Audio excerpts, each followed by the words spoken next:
Hey guys, before we get into it, this episode is brought to you by Ruby and Rae camera bags. And I just want to say that I don't personally recommend products that I don't already know and love. So when I tell you that these bags are incredible, I really mean it. Now, personally, I own the Ruby backpack in black, and I also have their limited edition checkered sidekick bag. Now, aside from the fact that these bags are just incredibly functional and fashionable, I love that you can also pull the camera padding out of the bags and just use them every day. Ruby and Rae is generously providing an exclusive offer to my listeners, so you can save 10% off on all Ruby and Rae products in their online store. Just use the code between the frames 10 at checkout. I will drop the code and the link to Ruby and Rae in my show notes. Okay, without further ado, let's dive into today's episode.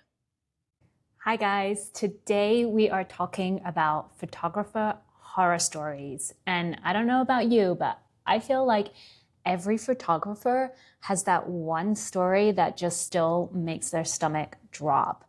So we are going to dive into some of those. I have 5 kind of funny ones, funny in hindsight, and one that actually changed how I run my photography business. So before we dive in, just a quick little recap of some things that I've been up to.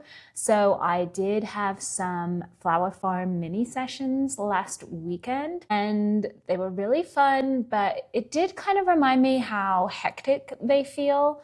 I kind of like to run my mini sessions a little bit longer now. So I offer 25 minutes, sometimes up to 30 minutes. And honestly, I don't typically call them mini sessions. I try to avoid that language, but I think everyone kind of recognizes, okay, these are discounted sessions maybe that run back to back. I just choose my favorite time slot, but I'm picking the date and I'm picking the location. So there's definitely a lot of benefit to running mini sessions. I think you can earn quite a bit of money from them, even if you are offering them at slightly discounted rates up front. But anyway, so I had planned them at Boulder Flower Farm and I was planning on leaving an hour before my session started, which was going to give me about 30 minutes of time at the flower farm just to kind of walk around, look at the lighting, get some behind the scenes. I was actually going to try and make a whole vlog about it. But yeah, anyway, I jumped in the car, left an hour before, and the highway that I was supposed to take was closed. Now, it was awful. There was a really terrible accident. I don't know if anybody was seriously hurt, but they closed the highway in that direction towards Boulder. So even though the alternative route was not that much longer, there was just a lot of traffic in the way, kind of trying to, figure out where they were going. So it was immediately stressful. I arrived like minutes before my first session or minutes before my first couple arrived. So they were early. And the other thing was the flower farm was supposed to leave bouquets out for everyone and I couldn't find where they were. And yeah, so I was just kind of running around looking for those as well because I wanted to make sure that everybody knew where to pick them up. And I knew I wasn't going to have time to do that in between sessions. So yeah, anyway, just stress. But, they still went well. Am I going to be able to provide everyone with these gorgeous full galleries? No, that's not the point in a mini session. Am I going to be able to provide them with 15 to 25 awesome images? Yes. So they were really great. And I am thinking about maybe doing some more sessions later in the summer because they were super popular. It was so funny. I think literally every single one of my sessions except one was a maternity focus session. So I kind of love how that worked out. I guess the moms were just feeling drawn to flowers. So yeah, so that was what I was up to. What else have I got going on? I feel like I had a long list and I foolishly did not write it down. So I'm just trying to remember everything right now. I do have a trip coming up on Monday. So I'm headed to Crested Butte, which I'm super excited about. I have been dying to go there and photograph the wildflowers, and I'm doing a little bit of a content retreat there. So that's going to be super fun. And I think other than that, today I am standing at my desk, and I'm kind of glad you can't see the disarray of my desk right now. Like me from even 5 years ago, but definitely 10 years ago, would be freaking out about this mess. Like I feel like I used to be extremely type A, and then I don't know if it's children or being an entrepreneur or being a creative. I truly do not know. Maybe it's all of those things combined. But I've just noticed like I'm kind of tolerating a little more mess here and there. Don't get me wrong. I do feel like I need a clean space eventually to like really get focused in what I'm working on. But yeah, I'm just kind of like too tired to care. I think that's what it is. Anyway, I'm standing just because I really want to make sure I'm not sitting too much. It's not good for my back. All right. And my back is sore. So we're standing today. All right, let's dive into today's episode. So we are going to start with the first story. And I think every photographer can relate to this. And maybe you're like me and you have to check like a million times, it feels like, that your SD card is good. And then also when you get back, that you're backing everything up. So this story, or category, I guess, of horror stories is some kind of malfunctioning with your SD card or with your hard drive, okay? So whether that be you accidentally format your SD card before you've actually safely downloaded all those images or delivered your gallery, or maybe you're in the middle of a session and your SD card just suddenly comes up with some kind of corrupt message. Oh my God, it's so stressful. So fortunately, touch wood, I don't think I've had the corrupt SD card message, but I will say that I did erase an SD card. So I formatted an SD card, and then I was working with a really old hard drive. I was just like, let me save some money and just use this super old hard drive. Like we're talking 10 years or more old. It still works. So I was like, oh, it's fine. And what was I doing? I was trying to move from one spot to another, just kind of like you do when you work on a laptop and you try to move to a quiet area in the house. And I think you can guess what happened. So my hard drive was plugged into my laptop and it was kind of balancing on top of my laptop. I truly don't know what happened. I moved too fast. Anyway, it fell. The cable unplugged from my laptop, so it kind of slid off.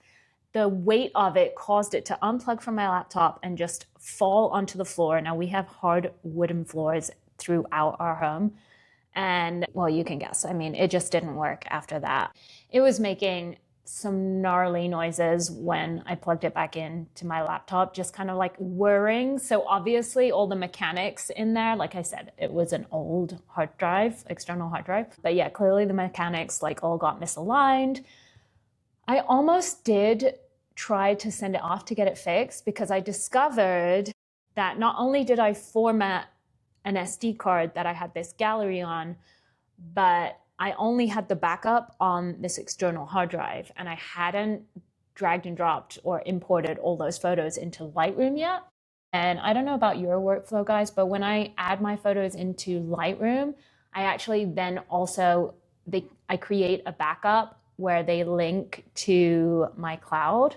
I don't know if that sounds very, very confusing. I remember telling somebody else about this and they were like, you do what now? I don't know. This is how my brain works, okay? So they go into the cloud, and so all my RAWs are essentially in the cloud, and I feel like they're safe there. Like I'm happy with that. But anyway, I had not imported them into Lightroom, so they were not in the cloud. And yes, I lost an entire gallery. Although I will say it was kind of fortunate. So this was actually from my builder. I do some like interior and architectural style images for him every now and then. It's so fun. I get to go hang out in really beautiful customized homes and take photos. It's so peaceful. I love it. So yeah, I was kind of bummed, but luckily it was my neighbor's home. So I was able to set up doing another appointment. But honestly, if that had been a family session or any other kind of session, I would have been so mortified. Like I don't know what I would have done. I would have cried about it for sure. So luckily it was not a super big deal. It just obviously cost me time. So lesson for you guys, if this has not happened to you yet, make sure you are backing up your files onto a safe hard drive and then also putting them into a cloud. So you can't just rely on this external hard drive being like your safety net, because what if something happens to your external hard drive, okay? And before you format those cards, do make sure you have like that dual backup system securely set up. Okay, yeah. I'm trying to think if there's other malfunctioning stuff. I mean, I was on a retreat in Utah in April, and somebody's camera just all of a sudden decided it wouldn't turn on anymore. Like, it would turn on, but it was just completely black. And I was like, okay, that's concerning, especially when you only have one camera with you.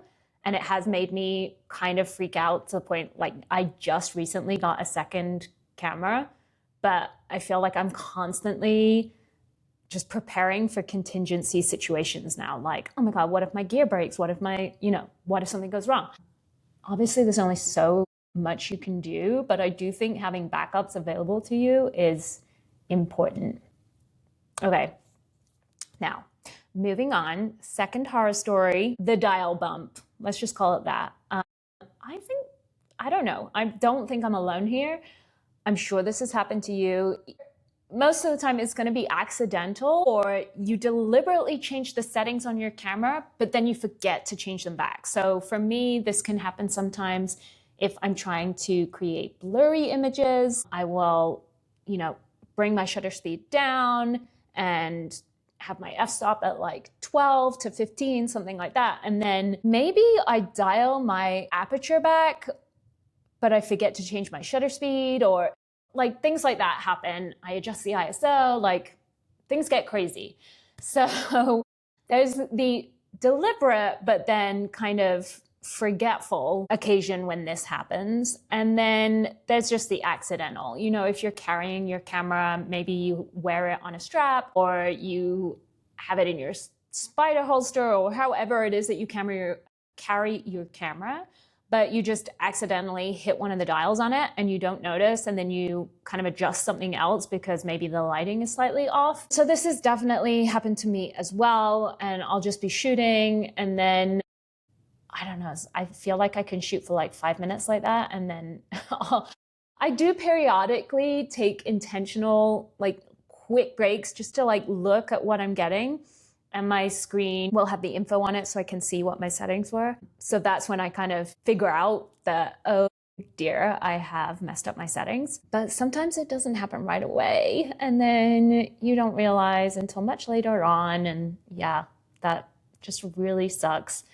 So if this has ever happened to you, just know that it does happen. Even to experienced photographers, it can be completely accidental.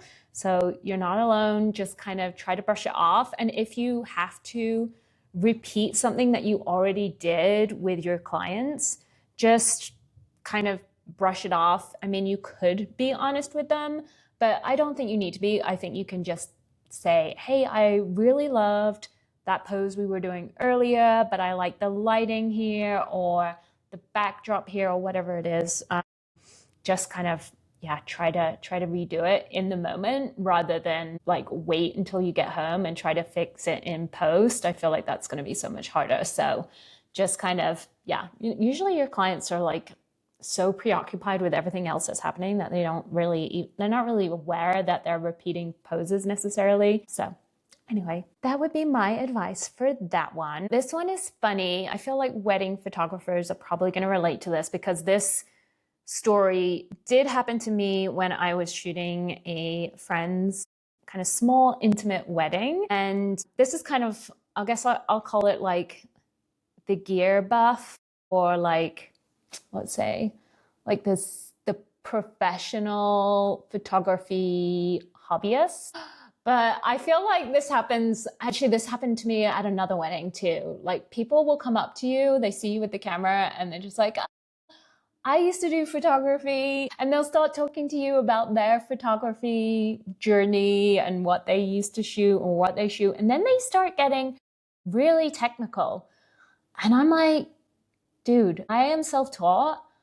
I know a lot about how to make pretty images, but I don't understand all the technical stuff. Like I'm not reading my camera's manual, which I know my dad definitely did and other people did. Like, I don't know, I'm so impatient and I don't have time for manuals, period. But I just feel like if I get a new camera, which I did, so I have the Canon R6 and I recently got the Mark II and I love it.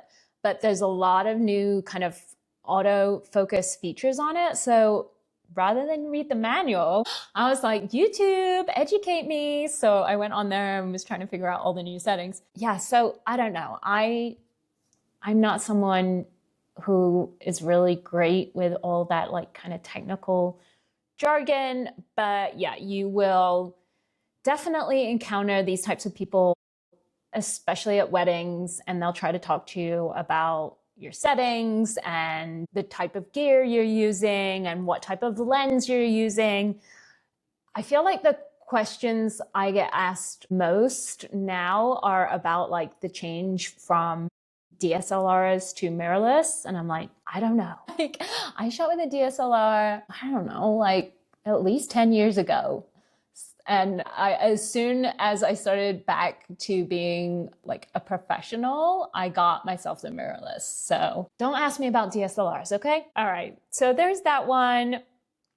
All right, we are whipping through these. I do want to try and keep this episode short today because I know that my kids are coming home very soon.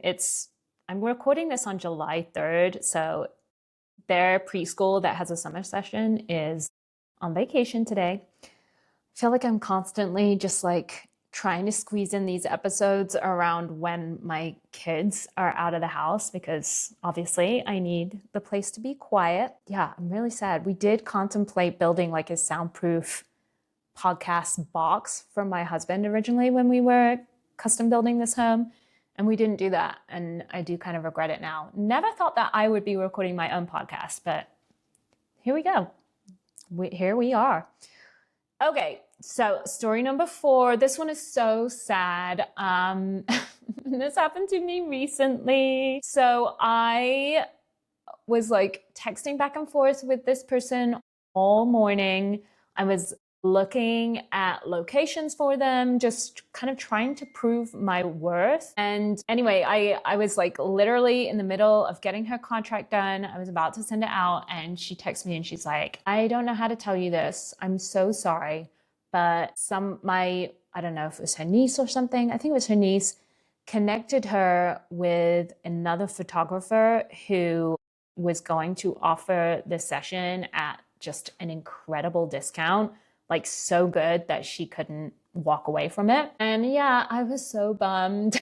It was going to be a really beautiful extended family session and I had put a lot of work into it. Like I think clients forget this when they are thinking about pricing.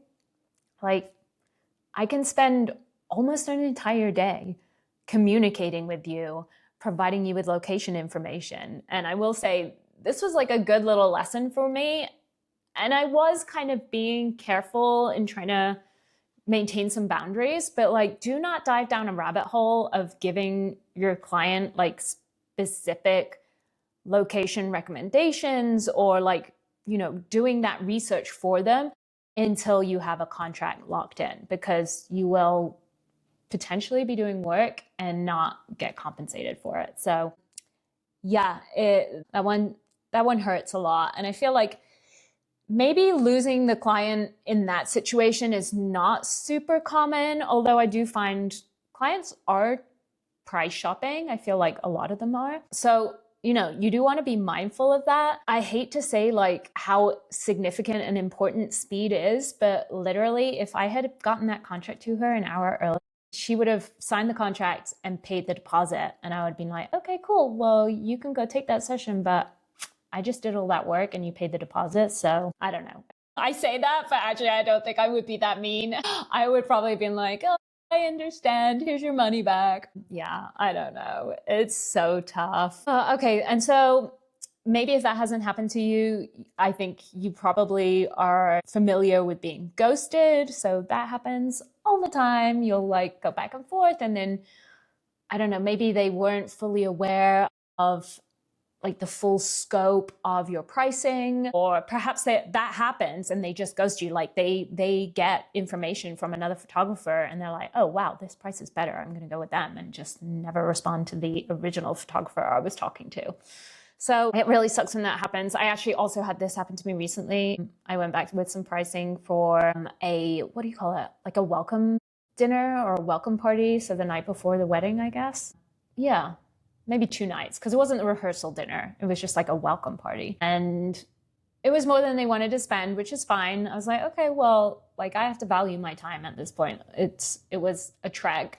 And I don't know, it was going to be a lot of editing. I knew there's a lot of pressure that comes with these types of events. And so anyway, my pricing is what it is. I need to remind myself of this because it does sting a little bit. But I recently saw someone share their images from that welcome party. And I'm like, oh, I'm so bummed they got it instead of me, which is terrible. I know, like I'm happy they got it. But at the same time, it just makes you question your own business practices. But, you know, you got to do what's right for you. Like pricing for one person doesn't make sense for another person. So yeah, it still stings though. I don't know what to tell you about that. You just kind of have to get used to it. You get a thick skin in this industry, I think. Okay, we're at number 5 already. So number 5, this one's kind of a funny one. I'm sure you've seen reels about this too, because photographers will literally do anything for the shot. So yeah, like climbing on top of cars, I don't know, like wading out into water, all of the things, getting themselves in all these kind of weird contortions just to get the shot. So what happened to me, and I will say I think we're used to seeing all these funny scenarios like, oh, you look so silly, you're laying on the floor. But actually, it could be pretty dangerous because a lot of the time you're either looking at your camera, like your LCD on the back of your camera, or you're looking through your viewfinder.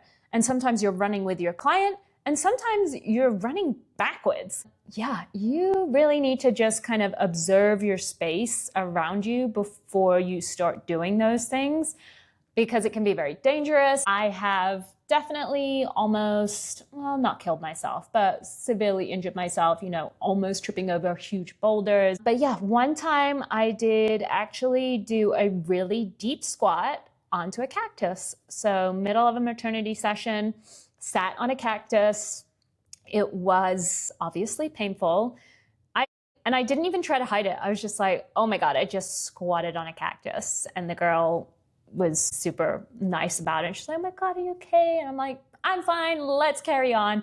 Like tried to pull the spines out of my butt and just like laugh it off. Like, I'm totally fine, you know? And then anyway, we were actually going to a second location for another part of the shoot. And I remember getting in the car and I was like, sit down right now. So I was kind of like on one side of my butt, sitting in the car, driving to the second location, which wasn't very far away, thankfully.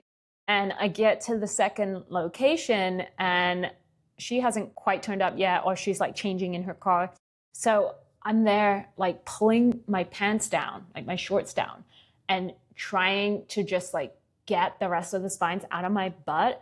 But I don't know if you guys have ever encountered this. So maybe this is a Colorado thing, probably not. I'm sure it's just a cactus thing.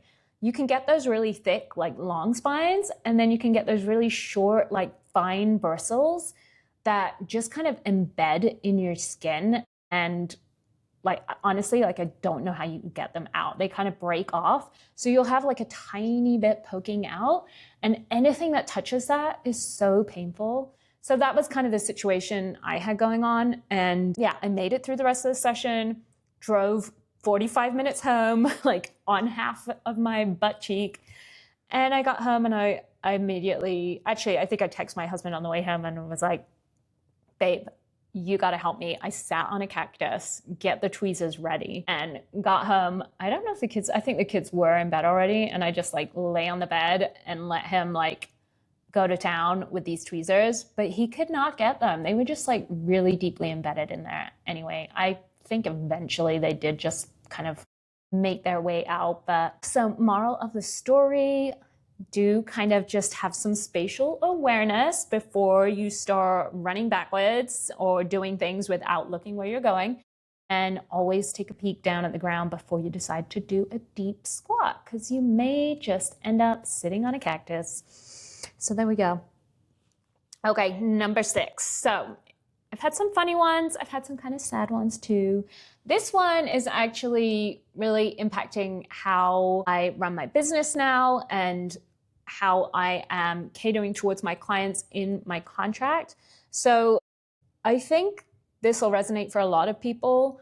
Privacy has become a huge deal in the photography space, and it is kind of I don't know, is it controversial? I don't know if it's controversial. I think it might be. I know some photographers who get really upset when they've had a wonderful session and then the client requests like total privacy. So they don't want any of their images shared anywhere. And I just think we have to remember as photographers that we are doing this work for our clients. Like, our clients are requesting this work. So if they want total privacy, we have to respect that. Like, yeah, sure, you can be a little upset about it because maybe it's like some of your best work, but ultimately we are doing this work for them. And yeah, I mean, what else is there to say? We respect that, okay? So I think it's really important that you do have something in your contract. I don't think it should necessarily be an automatic, I'm going to share your images, but you could have that. And then you could have kind of option boxes of different levels of privacy if you are wanting to offer your clients those options. And I do recommend this. So I think some clients are comfortable with you sharing images, just not if you are sharing their identity or not if you are sharing their children's faces. So I had one client who was okay with me sharing images so long as it was only like the side view of her child or blurry images. And then I had another client who was just like, no images at all. And this was for her and her son. And then I actually have, so some of the sessions from my flower farm sessions, and these were adult couples, did not want the images shared either. And then I have another maternity session coming up late August or end of the summer, and they also don't want those images shared. And that may be perplexing, like, why do adults not want their images shared? But there can be many reasons. And I'm not really familiar with all, and I probably should be, or understanding the kind of AI difficulties that we're facing now. But I guess there are some fears or concerns with how AI might be able to use our face. And then there are just other reasons. So maybe your client is a teacher and they just have a very small footprint online. Like, they do not really share themselves in a personal capacity because they have to maintain a completely professional appearance in the online world. So teacher, law enforcement, therapist, all those kinds of people, like, you got to understand, of course, they're going to want to have privacy. So I was definitely in that opinion, like, originally, of just like, oh, that's weird, adults who don't want their photos shared. But when you think about the types of work that they might be involved in, it makes total sense. So there could be lots of other reasons too. I mean, scary reasons, like maybe they have a scary ex, they escaped an abusive relationship in the past, like all those kinds of things. So try not to be judgmental, try not to be too upset about it. I think you just respect your client and then hope that you have another session where your work is also fantastic and that client is more than happy for you to share your work. And there are other ways that you can cultivate portfolio building work too. So I know there are two camps on this, but I do think there's nothing wrong with doing styled sessions. You can even set one up for yourself. You can do a little model call. You could even use some friends who you know who are perfectly happy to consent to you using their pictures. So there are lots of ways around dealing with this whole privacy issue that I think photographers are encountering. I can't speak today. My son woke us up at 5:30 again. Hopefully there's going to be a podcast episode very soon where I don't talk about my sleep deprivation. But yeah, my 3-year-old is really messing up my sleep cycles right now. Okay, so that was kind of the big one. If you want to know the exact language that I include in my contracts, I'm more than happy to share that with you. Feel free to send me a message. And yeah, I think that's, wow, I'm doing good today. I think that's all I have for you. So, I hope you can take away some lessons from today's podcast, just in being prepared, especially when it comes to our gear. Yeah, don't take any chances with not backing up your images. Oh, one of the other things, I did not mention this before, is that I never used to shoot dual slot SD cards in my camera, even though I had that option. I always just used to use one, but now I always use two no matter what. That way I can always format one of those cards and keep the other one safe until that gallery is fully delivered. So yeah, that's another little lesson or takeaway for you. If you have a horror story that you would love to share with me, please make me feel better. I would love that. Please share it with me. You can DM me on Instagram, Roz Ackerman Photo, or I will drop my email in the show notes so you can also grab it there. And then please, if you enjoyed this episode, please share it with another photographer. Don't forget to rate my show, subscribe, do all the things. One final reminder too, that this episode was sponsored by Ruby Rae, so I will drop their discount code in the show notes as well. All right, guys, have a great week. Bye-bye.